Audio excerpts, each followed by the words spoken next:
Capítulo 25 del libro de Hechos de los Apóstoles. 3 días después de haber llegado a la provincia, subió Festo de Cesarea a Jerusalén. Los sumos sacerdotes y los principales de los judíos le presentaron acusación contra Pablo e insistentemente le pedían una gracia contra él, que le hiciera trasladar a Jerusalén, mientras preparaban una celada para matarle en el camino. Pero Festo les contestó que Pablo debía estar custodiado en Cesarea, y que él mismo estaba para marchar allá inmediatamente. Que bajen conmigo, Les dijo. los que entre vosotros tienen autoridad, y si este hombre es culpable en algo, formulen acusación contra él. Después de pasar entre ellos no más de 8 o 10 días, bajó a Cesarea y al día siguiente se sentó en el tribunal y mandó traer a Pablo. Así que éste se presentó. Le rodearon los judíos que habían bajado de Jerusalén, presentando contra él muchas y graves acusaciones, que no podían probar. Pablo se defendía diciendo: Yo no he cometido falta alguna, ni contra la ley de los judíos, ni contra el templo, ni contra el César. Pero Festo, queriendo congraciarse con los judíos, preguntó a Pablo: ¿Quieres subir a Jerusalén y ser allí juzgado de estas cosas en mi presencia? Pablo contestó: Estoy ante el tribunal del César, que es donde debo ser juzgado. A los judíos no les he hecho ningún mal, como tú muy bien sabes. Sí, pues, soy reo de algún delito o he cometido algún crimen que merezca la muerte, no rehúso morir. Pero si en eso de que estos me acusan no hay ningún fundamento, nadie puede entregarme a ellos. Apelo al César. Entonces Festo deliberó con el consejo y respondió: ¿Has apelado al César irás? Pasados algunos días, el rey Agripa y Berenice vinieron a Cesarea y fueron a saludar a Festo. Como pasarán allí bastantes días, Festo expuso al rey el caso de Pablo. Hay aquí un hombre, le dijo, que Félix dejó prisionero. Estando yo en Jerusalén presentaron contra él acusación los sumos sacerdotes y los ancianos de los judíos, pidiendo contra él sentencia condenatoria. Yo les respondí que no es costumbre de los romanos entregar a un hombre antes de que el acusado tenga ante sí a los acusadores y se le dé la posibilidad de defenderse de la acusación. Ellos vinieron aquí juntamente conmigo, y sin dilación me senté al día siguiente en el tribunal y mandé traer al hombre. Los acusadores comparecieron ante él, pero no presentaron ninguna acusación de los crímenes que yo sospechaba. Solamente tenían contra él unas discusiones sobre su propia religión y sobre un tal Jesús, ya muerto, de quien Pablo afirma que vive. Yo estaba perplejo sobre estas cuestiones y le propuse si quería ir a Jerusalén y ser allí juzgado de estas cosas. Pero como Pablo interpuso apelación de que su caso se reservase a la decisión del Augusto, mandé que se le custodiara hasta remitirle al César. Agripa dijo a Festo: Querría yo también oír a ese hombre. Mañana, dijo, le oirás. Al día siguiente vinieron Agripa y Berenice con gran ostentación y entraron en la sala de audiencia, junto con los tribunos y los personajes de más categoría de la ciudad.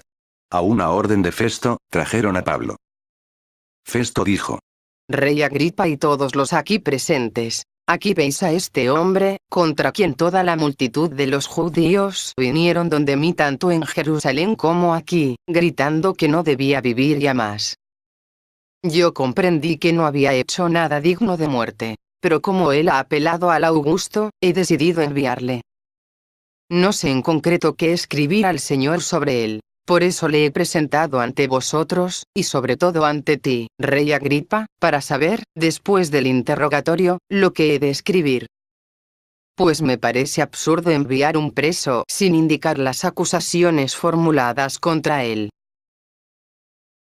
Capítulo 26 del libro de Hechos de los Apóstoles. Agripa dijo a Pablo: Se te permite hablar en tu favor. Entonces Pablo extendió su mano y empezó su defensa. Me considero feliz, Rey Agripa, al tener que defenderme hoy ante ti de todas las cosas de que me acusan los judíos. Principalmente porque tú conoces todas las costumbres y cuestiones de los judíos. Por eso te pido que me escuches pacientemente. Todos los judíos conocen mi vida desde mi juventud, desde cuando estuve en el seno de mi nación, en Jerusalén. Ellos me conocen de mucho tiempo atrás y si quieren pueden testificar que yo he vivido como fariseo conforme a la secta más estricta de nuestra religión. Y si ahora estoy aquí procesado es por la esperanza que tengo en la promesa hecha por Dios a nuestros padres, cuyo cumplimiento están esperando nuestras 12 tribus en el culto que asiduamente, noche y día, rinden a Dios. Por esta esperanza, oh rey, soy acusado por los judíos. ¿Por qué tenéis vosotros por increíble que Dios resucite a los muertos? Yo, pues, me había creído obligado a combatir con todos los medios el nombre de Jesús, el Nazoreo. Así lo hice en Jerusalén y, con poderes recibidos de los sumos sacerdotes, yo mismo encerré a muchos santos en las cárceles. Y cuando se les condenaba a muerte, yo contribuía con mi voto. Frecuentemente recorría todas las sinagogas y a fuerza de castigos les obligaba a blasfemar y, rebosando furor contra ellos, los perseguía hasta en las ciudades extranjeras. En este empeño iba hacia Damasco con plenos poderes y comisión de los sumos sacerdotes.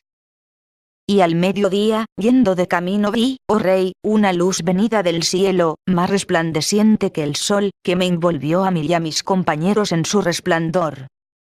Caímos todos a tierra y yo oí una voz que me decía en lengua hebrea: Saúl, Saúl, ¿por qué me persigues?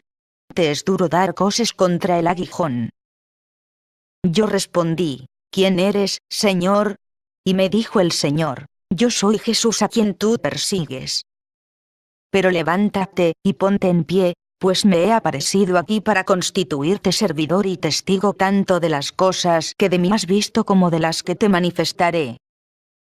Yo te libraré, de tu pueblo y de los gentiles, a los cuales yo te envío, para que les abras los ojos, para que se conviertan de las tinieblas a la luz, y del poder de Satanás a Dios, y para que reciban el perdón de los pecados y una parte en la herencia entre los santificados, mediante la fe en mí.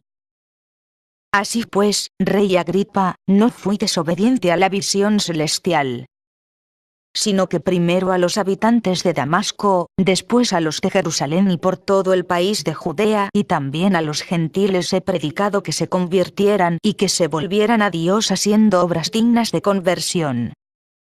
Por esto los judíos, habiéndome prendido en el templo, intentaban darme muerte. Con el auxilio de Dios hasta el presente me he mantenido firme dando testimonio a pequeños y grandes sin decir cosa que esté fuera de lo que los profetas y el mismo Moisés dijeron que había de suceder. Que el Cristo había de padecer y que, después de resucitar el primero de entre los muertos, anunciaría la luz al pueblo y a los gentiles. Mientras estaba él diciendo esto en su defensa, Festo le interrumpió gritándole: Estás loco, Pablo. Las muchas letras te hacen perder la cabeza. Pablo contestó: No estoy loco, excelentísimo Festo, sino que hablo cosas verdaderas y sensatas.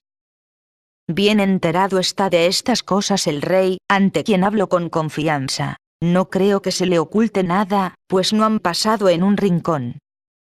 ¿Crees, rey Agripa, a los profetas? Yo sé que crees. Agripa contestó a Pablo: Por poco, con tus argumentos, haces de mí un cristiano. Y Pablo replicó: Quiera Dios que por poco o por mucho, no solamente tú, sino todos los que me escuchan hoy, llegaran a ser tales como yo soy, a excepción de estas cadenas. El rey, el procurador, Berenice y los que con ellos estaban sentados se levantaron. Y mientras se retiraban iban diciéndose unos a otros: Este hombre no ha hecho nada digno de muerte o de prisión. Agripa dijo a Festo: Podía ser puesto en libertad este hombre si no hubiera apelado al César. Capítulo 27 del libro de Hechos de los Apóstoles. Cuando se decidió que nos embarcásemos rumbo a Italia, fueron confiados Pablo y algunos otros prisioneros a un centurión de la corte augusta, llamado Julio. Subimos a una nave de Adramitio, que iba a partir hacia las costas de Asia, y nos hicimos a la mar. Estaba con nosotros Aristarco, macedonio de Tesalónica. Al otro día arribamos a Sidón. Julio se portó humanamente con Pablo y le permitió ir a ver a sus amigos y ser atendido por ellos. Partimos de allí y navegamos al abrigo de las costas de Chipre, porque los vientos eran contrarios.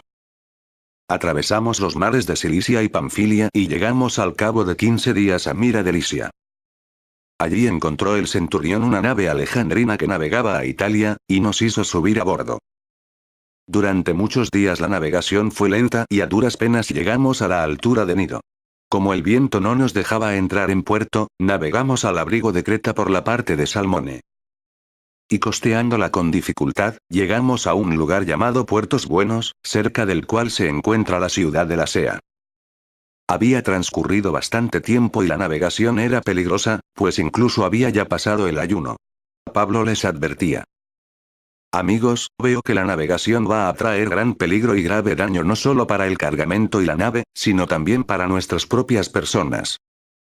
Pero el centurión daba más crédito al piloto y al patrón que no a las palabras de Pablo. Como el puerto no era a propósito para invernar, la mayoría decidió hacerse a la mar desde allí, por si era posible llegar a Fénica, un puerto de Creta que mira al suroeste y al noroeste, y pasar allí el invierno. Soplaba ligeramente entonces el viento del sur y creyeron que podían poner en práctica su propósito. Levaron anclas y fueron costeando Creta de cerca. Pero no mucho después se desencadenó un viento huracanado procedente de la isla, llamado Euroaquilón.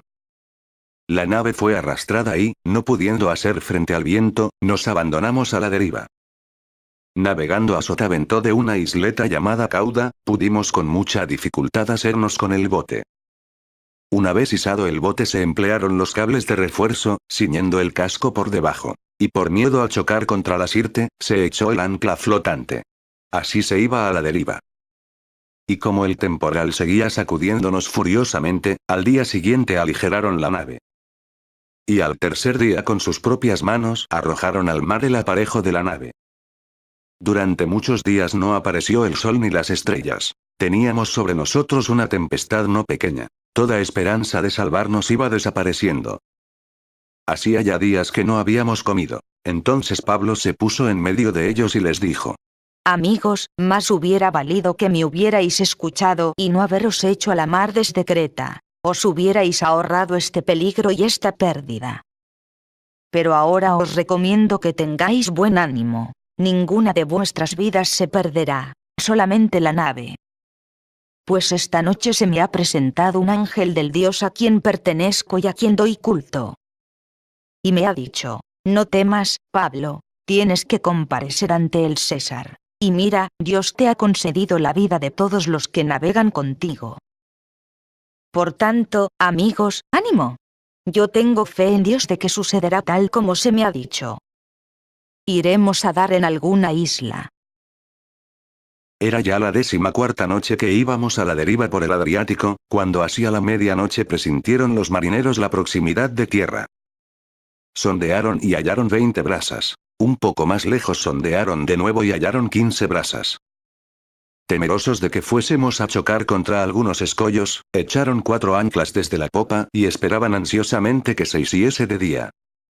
Los marineros intentaban escapar de la nave, y estaban ya arriando el bote con el pretexto de echar los cables de las anclas de proa. Pero Pablo dijo al centurión y a los soldados: si no se quedan estos en la nave, vosotros no os podréis salvar. Entonces los soldados cortaron las amarras del bote y lo dejaron caer.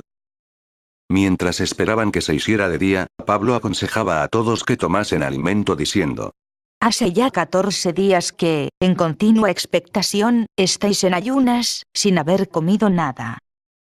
Por eso os aconsejo que toméis alimento, pues os conviene para vuestra propia salvación, que ninguno de vosotros perderá ni un solo cabello de su cabeza. Diciendo esto, tomó pan, dio gracias a Dios en presencia de todos, lo partió y se puso a comer. Entonces todos los demás se animaron y tomaron también alimento. Estábamos en total en la nave 276 personas. Una vez satisfechos, aligeraron la nave arrojando el trigo al mar. Cuando vino el día, los marineros no reconocían la tierra, solamente podían divisar una ensenada con su playa, y resolvieron lanzar la nave hacia ella, si fuera posible. Soltaron las anclas que dejaron caer al mar, aflojaron al mismo tiempo las ataduras de los timones, después izaron al viento la vela al timón y pusieron rumbo a la playa. Pero tropezaron contra un lugar con mar por ambos lados, y encallaron allí la nave. La proa clavada, quedó inmóvil. En cambio la popa, sacudida violentamente, se iba deshaciendo. Los soldados entonces resolvieron matar a los presos, no fuera que alguno se escapase a nado. Pero el centurión, que quería salvar a Pablo, se opuso a su designio y dio orden de que los que supieran nadar se arrojasen los primeros al agua y ganasen la orilla. Y los demás saliesen unos sobre tablones, otros sobre los despojos de la nave. De esta forma todos llegamos a tierra sanos y salvos.